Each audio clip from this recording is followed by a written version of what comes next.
So I am Rachel Woody. I'm with Linfield College. It's June 11th, and we're here with Jack and Margie Hunderup. Is that correct? Yes, it is. Excellent. So our first question that we always like to ask is why Linfield?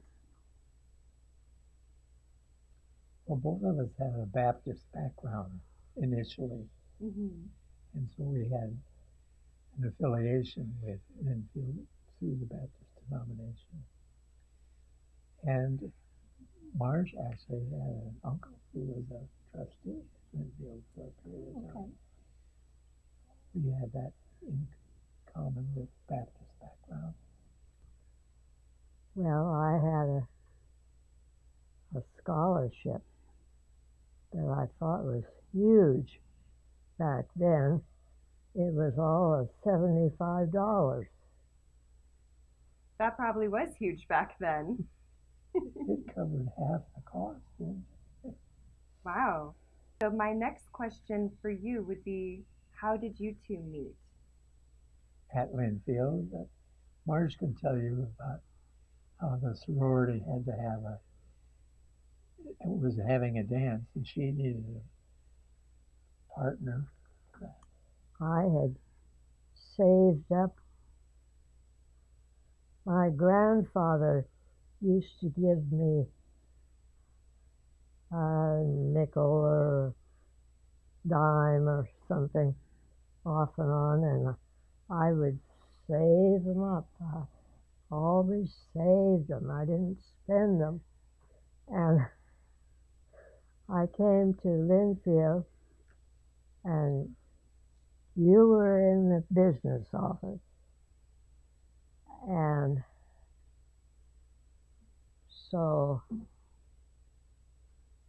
you wanted my, Tuition, money. yeah, my tuition. And there went my $75. So she paid me as I was a student employee at the time in the business office. She gave me her hard-earned money You got it all. for Linfield. Uh, But do you want to explain how we met otherwise in terms of the sorority? oh, I'd forgotten about that. I haven't. She just remembers you took her money. Well, anyhow, we went to a dance that the sorority sponsored, and I was her partner for that dance. So when you had met her in the business office, did you have your eye on her after that? It was gradual. We had a number of mutual friends, and we socialized together Mm-hmm. in groups. But we became quite attached after a while. And you just celebrated 70 years together. Our marriage has lasted 70 years so far. Yes. So what's the secret? Are you allowed to tell? Lots of love on both sides. So I'm We curious. do a lot of things together. We've been blessed with 2 children, and we have several grandchildren. And our oldest great-granddaughter graduated from high school this year, and she's going back to Pennsylvania for her college work. We've been richly blessed. It started out a little rough. I might tell you about background when Professor Elkington interviewed me at our home in Portland, my parents, my dad and grandparents. And I was really interested in getting away from home.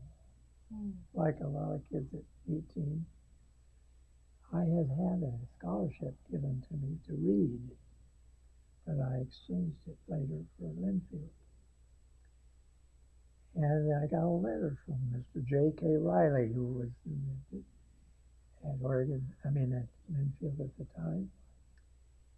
And he wrote that you might consider waiting a year and working for a year before you come to Linfield to improve your finances.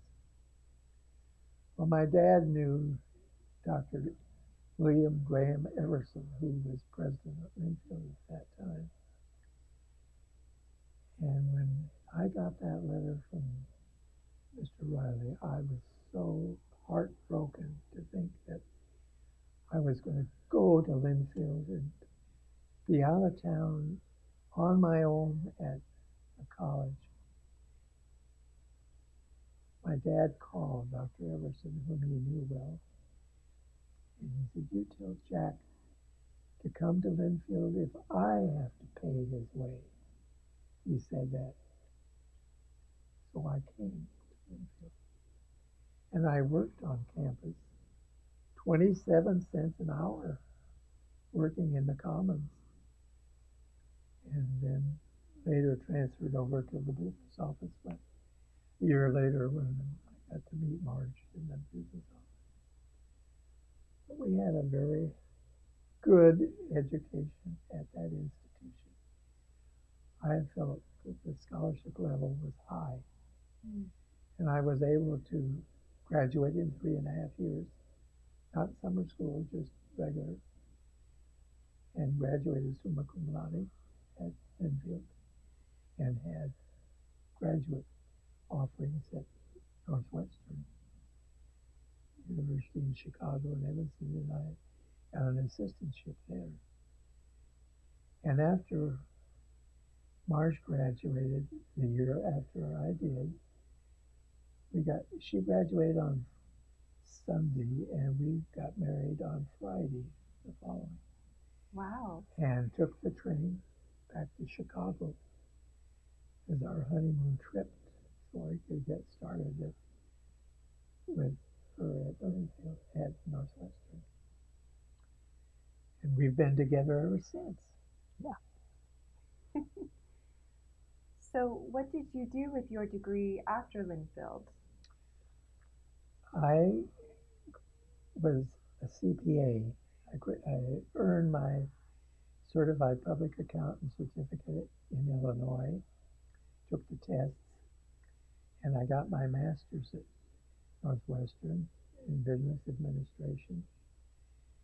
And while we were in Chicago, the dean of the School of Business at Oregon State College came and interviewed me along with others, and he offered me a position to teach accounting in Corvallis at Oregon State College at that time. So we moved from Chicago to Corvallis and started our family there in Corvallis. We were involved with higher education for the rest of my career. I moved from teaching to administration and retired as the vice chancellor of the Oregon State System of Higher Education. We've always had a close relationship with Linfield, and as you may know, we have an endowed scholarship fund there. Yes. Substantial amount. We're very proud of our alma mater. It did well by us, and we've tried to do well by you.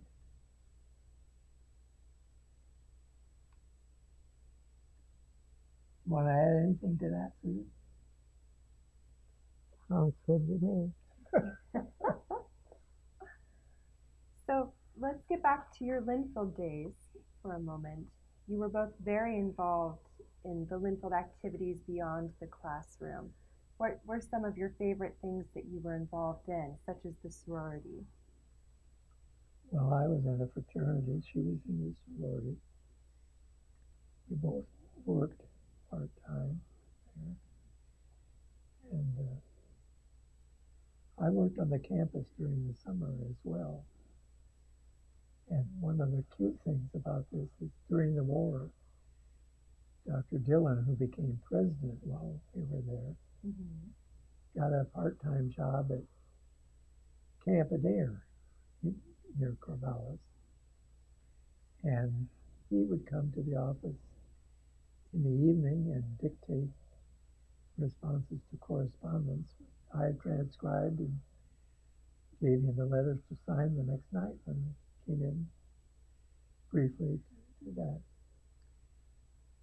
But Marge was involved in home economics, and I was, as I said, involved in business. But I worked in a number of different jobs on the campus, janitorial. I babysat the president's kids when they wanted to go out. But we had all kinds of different jobs. But my favorite was working in the business office. I enjoyed that very much. So much so that the man who was the treasurer and the assistant treasurer was Jimmy Kent. And we became close personal friends as well. And he served as the best man at our wedding.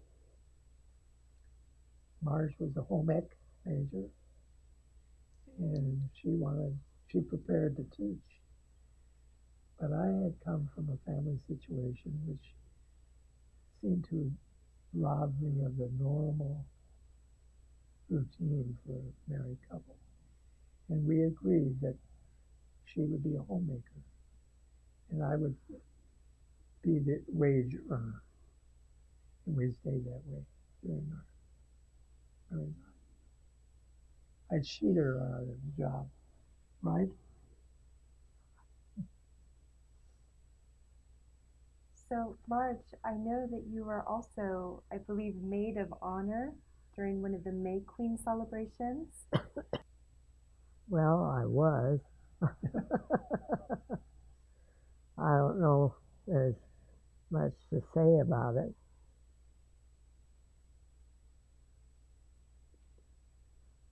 The one thing that I think about, and I don't know why I think about that big football type guys would want to take me out, and I didn't like the big football type guys. And they kept asking you out? Yes. So how did you turn them down? Oh, I had another date or something. I made up something. Uh-huh. No, you're quite all right.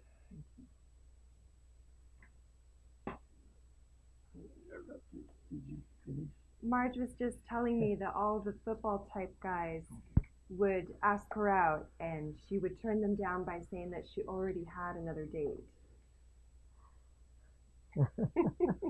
That was one of her memories of Linfield.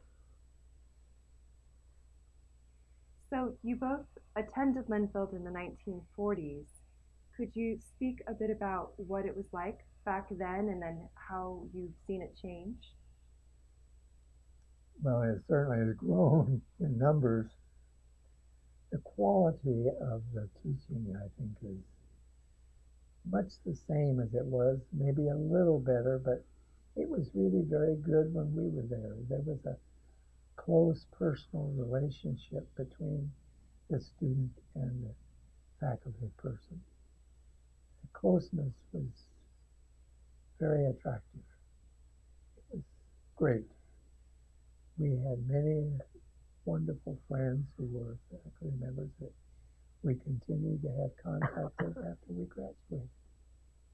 I always laugh when I think of Prof. Elkington when he heard that we were engaged. He said, "Have you tried her cooking?" And I assured him that I had.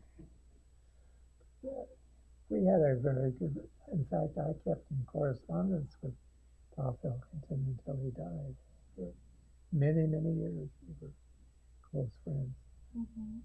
His daughter is a member of the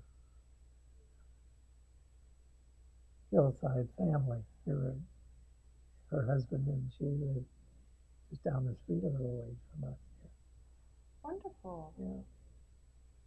what are some of the other professors that you remember?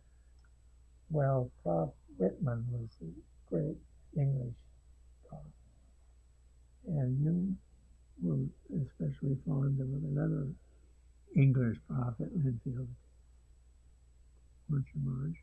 Well, my can't even remember her name now. But my home ec teacher, I was very fond of.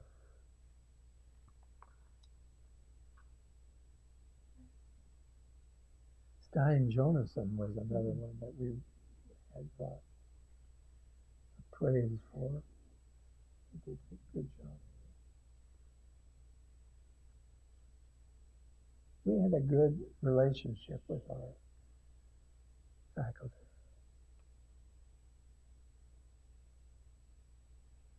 So President Everson was president when you both attended, and then President Dillon, I think, came in the last year. Could you speak a bit about each of them? Since, of course, we never got to know them, we're always curious to hear stories or what you remember of their personality. Well, Dr. Everson was the minister, Mm-hmm. but he was also a retired military officer with high rank.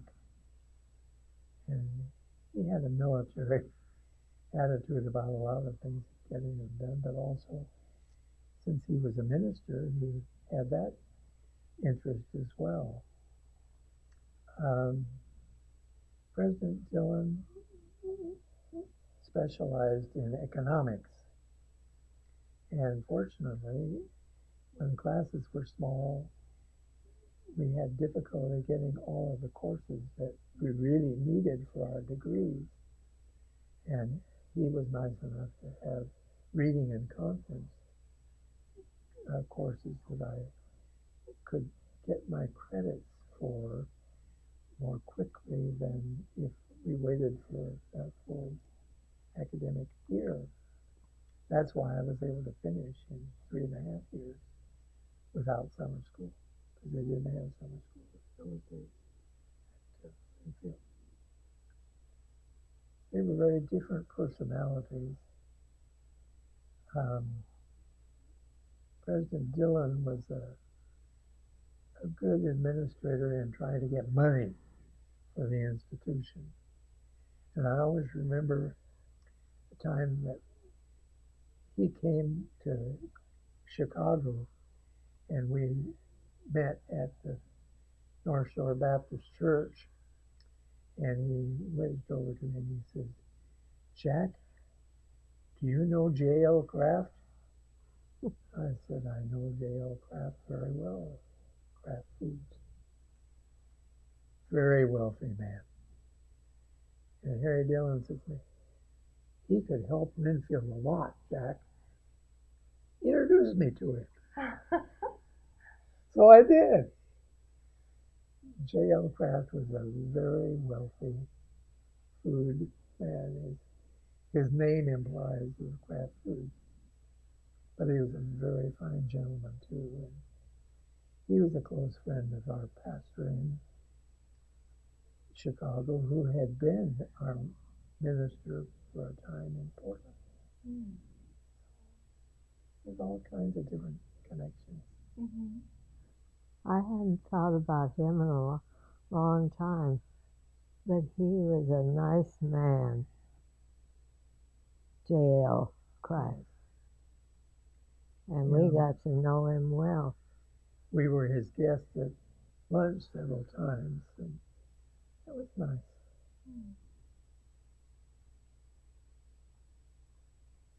I'm curious to know how the war impacted Linfield and your time at Linfield.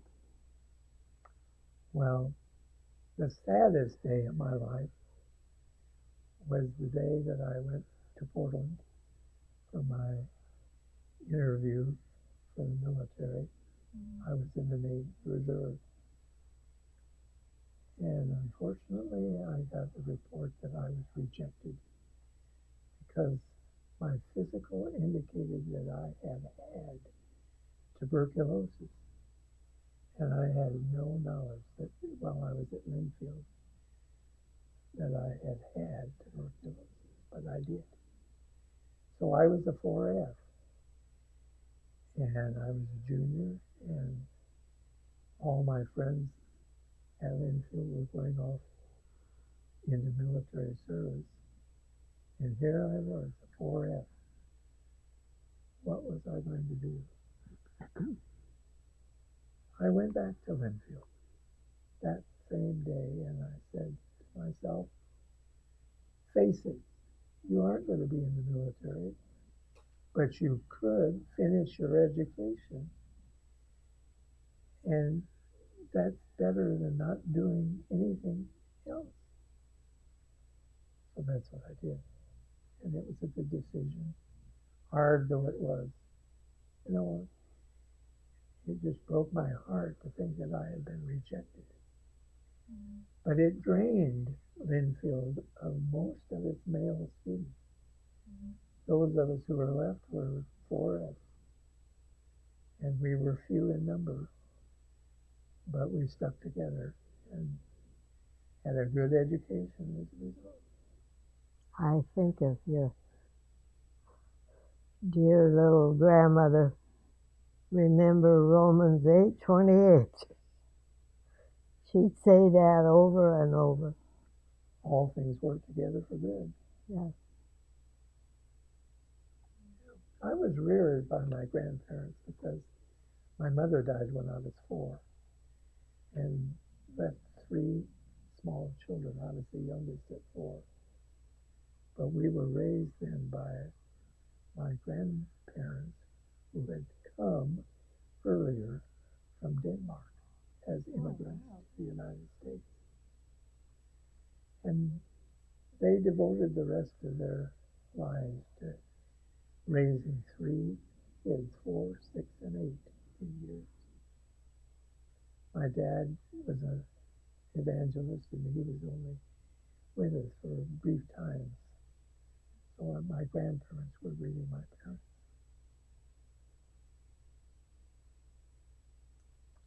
And that's why I said I wanted a home with a wife that was a homemaker. And she reluctantly, but she did agree to do it.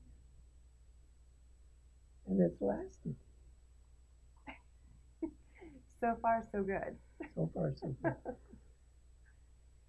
If you had advice to give Linfield students today, what would it be? Reach out for the best. Study hard. Prepare yourself to be an asset to society. And I think Linfield does accomplish that with its students. And we certainly have experienced that. Any advice, Margie? Any advice that you would have for today's Linfield students? I think it's important for them to attend a worship service somewhere. We go to the Presbyterian church, and it's wonderful, but it would give the student some good thoughts to take them through the week. I think it's important.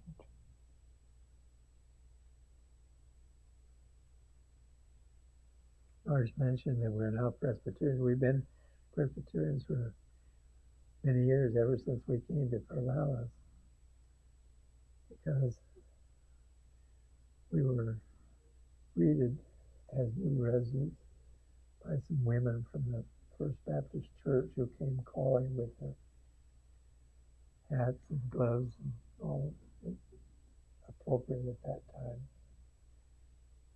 And they asked the question of Marge while I was away from home,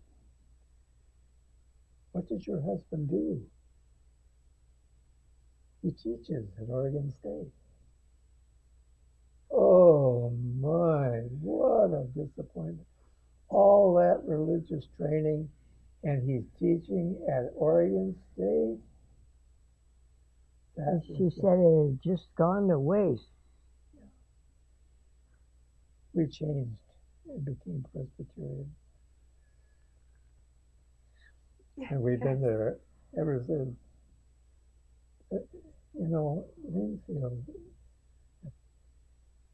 wasn't a Bible college, it was a 4-year degree granting higher education institution. And my training was not in religion, my training was as a CPA. Mm-hmm. But we just would feel more comfortable in a different environment. So we became Presbyterian.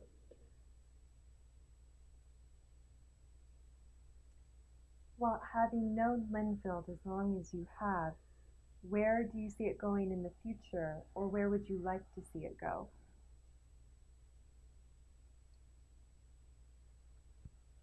I want it to continue to be a high quality institution with high standards for its students.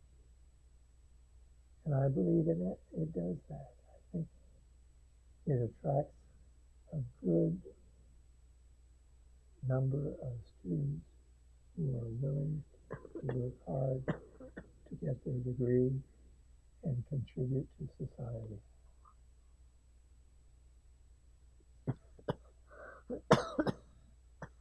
We're proud of its accomplishments. We think it's done well, and we believe that it will continue to do well. It has good administration. And I think it has a wonderful student body. Well, it's large now compared with what it was, and it can't be quite as personal as it was when it was small, like when we were there. But I think its objectives are admirable and should be continued. Mm-hmm. Well, is there anything that I should have asked you that I didn't? Or any last thoughts that you'd like to leave us with? I don't really believe I have anything more to say. I've given you some of the little insights that have occurred in our lives. We're very pleased with our background.